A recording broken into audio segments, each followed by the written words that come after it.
What's going on, guys? My name is Wade with TechDaily, and in this video, we are checking out two phones from Boost Mobile, the Celero5G and the Celero5G Plus. Now, let me first explain what the heck these phones even are, because I wouldn't blame you if you've never heard of them before. Here in the US, we don't really have a ton of smartphone manufacturer options. There's Apple, Samsung, a couple Motorola devices, maybe a OnePlus, but every year, some of the US prepaid carriers like Boost Mobile release their own sort of branded devices as an other option. Boost Mobile has had their Celero smartphone brand for a couple of years now, and these two are their 2024 offerings. T-Mobile's Metro prepaid subsidiary also has the Revel brand, some of you guys might be familiar with, and these phones are almost always free or at least heavily discounted compared to the name brand devices offered by the carriers. But don't let the obscure name or free 99 price tag dissuade you from considering them. These carrier branded smartphones are actually pretty decent. They're full-featured Android devices with good specs, and if you aren't so concerned with the name brand and just want something affordable and reliable with a big screen and familiar Android experience, you might just want to consider them. The only real drawback is that you pretty much have to use Boost Mobile as your carrier and sign up for a plan with them. But if you're already a Boost customer or are willing to switch, then that makes things a lot easier. Inside the box, although it's not a particularly premium package, Boost actually gives you all the necessary accessories you need, which is nice. Obviously, there's the phone itself, a USB-C charging brick, and a surprisingly nice, thick, braided nylon USB-C cable. There's also a SIM ejector tool and a small stack of paperwork and setup instructions. And whether you buy the regular Celero5G or the 5G Plus, you get the exact same package and included accessories. Obviously, nothing here is over the top, but it's at least nice to see that you get the charger and the cable still, which we can't say about really any of the other big smartphone manufacturers nowadays. So like I alluded to a moment ago, one of the perks in opting for a Celero5G is the price. The regular Celero5G has a full retail price of $160, but you're not going to pay that. With a $60 a month unlimited service plan, you get this phone for free. The bigger Celero5G Plus is a bit more expensive, of course, $240 technically, but again, with a Boost Mobile service contract, they give you the phone for a whole $50. And I know plenty of carriers offer all kinds of deals and discounts, even on brand new iPhones and Samsung devices, but Boost, I think, is trying to keep things simple with their Celero smartphones, and these are truly some of the cheapest devices they offer. Now, the first big difference between these two phones obviously is the size. The regular Celero5G is big already. It has a 6.5-inch screen corner to corner, but the Celero5G Plus is a massive 7-inch smartphone. And in fact, the 5G Plus might actually be the biggest phone you can buy right now from any manufacturer. The viewable screen area on these phones is framed by very thick black borders and a chunky bottom chin, which increases their overall size even more. That's not out of the ordinary for a budget phone, even in 2024, but it is something to keep in mind. I mean, the overall dimensions of the 5G Plus, for example, exceeds 7 inches top to bottom and almost 3¼ inches across. So in the hand, these are just ginormous smartphones. But if you want the biggest screens for cheap, that's what you're getting here for sure. Around back, no surprises here, both these phones are all plastic. The regular Celero5G comes just in black. The 5G Plus actually has two interesting color options, this nice shade of blue I have, and then a crazy bright orange that aligns with Boost Mobile's company color scheme. Both phones are actually quite slim, which is nice, though their respective camera lenses do stick out a bit. And I'll talk more about the cameras a little later, but there's more lenses on each phone than their little circles lead you to believe. One other thing, both phones have a water resistance rating, kind of.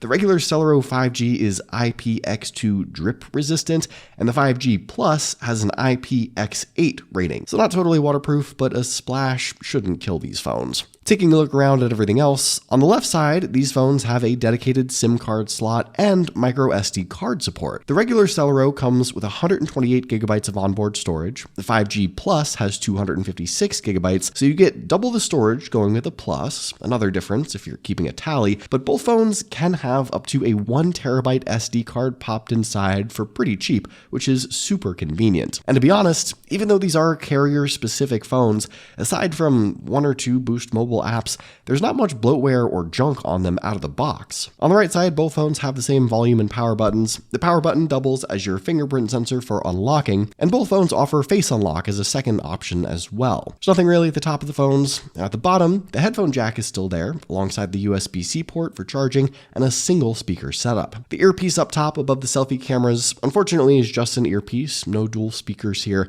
And around back, like I mentioned, differing camera setups that I'll talk more about in a second. So in addition to the screen sizes being different, the screen specs between these two phones are also pretty different. And if you're looking for an outright reason or justification in opting for the 5G Plus, well, this is it right here. The 6.5-inch screen on the regular Celero is a 1600 by 720 resolution LCD panel, packing in just 270 pixels per inch and offering a 90 Hz refresh rate. I think out of all those specs, the 720 resolution is what's most disappointing to me, simply because this phone is pretty big, and you can absolutely pick out those pixels if you look closely. The screen resolution just isn't very sharp. The bigger Celero Plus, on the other hand, its 7-inch screen is a full HD 2460 by 1080 resolution LCD panel with some 384 pixels per inch and a 120 Hz refresh rate. So it's not only bigger, but sharper too, and it'll feel a little faster and more responsive with your taps and swipes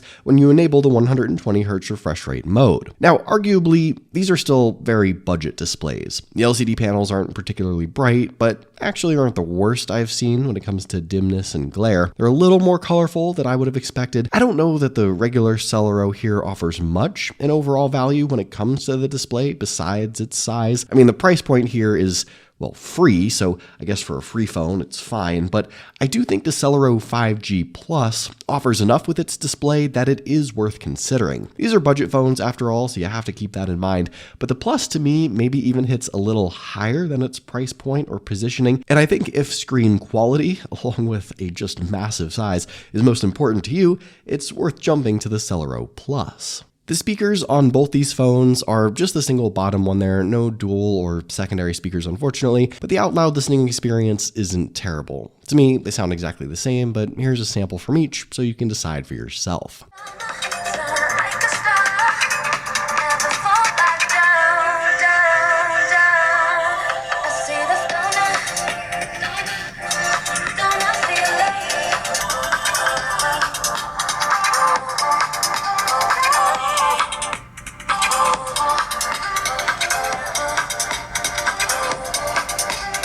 So when it comes to the internal specs and performance, you'd think that the Celero Plus would offer a better processor, but that's actually not the case. Both these phones are powered by the MediaTek Dimensity 1050. The only difference is that the regular Celero has 6 GB of RAM, while the Celero Plus has 8 GB. Here are the Geekbench scores for the two devices. As expected, more or less identical. Now, out of the box, these phones had quite a few software updates waiting to be installed, and they do take a while to download. When you're finally all done, you'll see these phones currently run Android 13, so not quite the latest version, obviously, but I'm not sure that these phones are tailored towards folks who continuously clamor for the latest Android updates. These phones really just seek to deliver a simple and familiar Android experience so that you can do normal, everyday stuff reliably. And that's exactly what you get. The phones really aren't skinned or themed in any way. Aside from like a Boost Max audio EQ app, there isn't any junk or bloatware.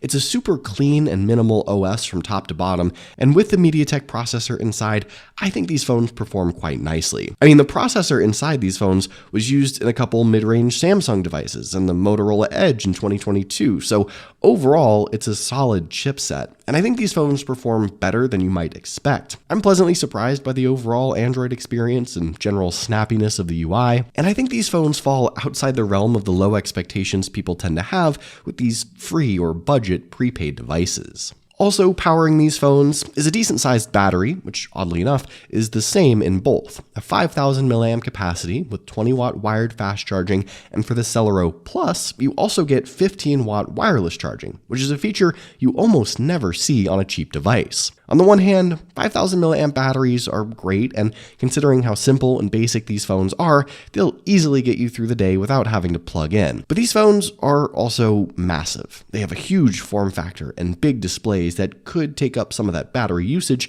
so I'm surprised Boost didn't opt for something bigger. Finally, as you might expect, another difference between these two phones is with the cameras. And what's also sort of interesting is that the physical round camera lenses are sort of deceptive compared to the hardware they have. The regular Celero5G actually has 3 camera lenses, a 50 megapixel main, 8 megapixel ultra wide, and 2 megapixel macro for up close shots. The 5G Plus has technically 4 lenses, a 108 megapixel main, seemingly the same 8 megapixel wide and 2 megapixel macro as the other phone, and there's a depth sensor thrown in on this one as well. The selfie camera is also better on the Plus. It's a 16 megapixel lens versus the 8 megapixel found on the regular Celero. And inside the camera app, while you do get a nice array of shooting modes and features, including what they dub as super macro for up close pictures, super night mode for nighttime shots, high megapixel photos, portrait pics.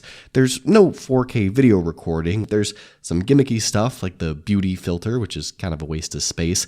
And side by side with some picture samples here, I mean, what can I say? They look decent overall, at least with the rear lenses.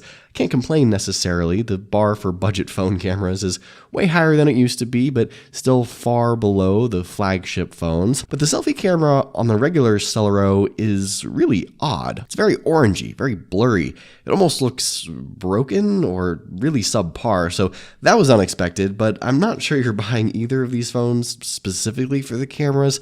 They're good enough, but for $200, for example, you could get something from Samsung that might be a bit better. Overall, I think the Boost Celero 5G and 5G Plus are pretty decent other options for the US prepaid customers who don't want to spend a ton of money or maybe any money at all on a new device, and who are okay with opting from something non-name brand. There's nothing particularly cheap or ugly about either of these phones, honestly, and spec-wise, across the board, they'd easily compete with plenty of other $200-ish devices you might get from a Samsung or a Motorola or a OnePlus. For the simple, casual Android experience, paired with decent enough specs and a very friendly price point, I think both of these phones are a buy, though I'd personally just opt for the Plus myself, since you do get quite a bit more, just as long as you're okay with having such a massive phone. But what do you guys think? Would you buy either one of these Celero smartphones? Let me know in the comments down below. I'd love to hear your thoughts, of course. Hopefully you guys did enjoy this video though.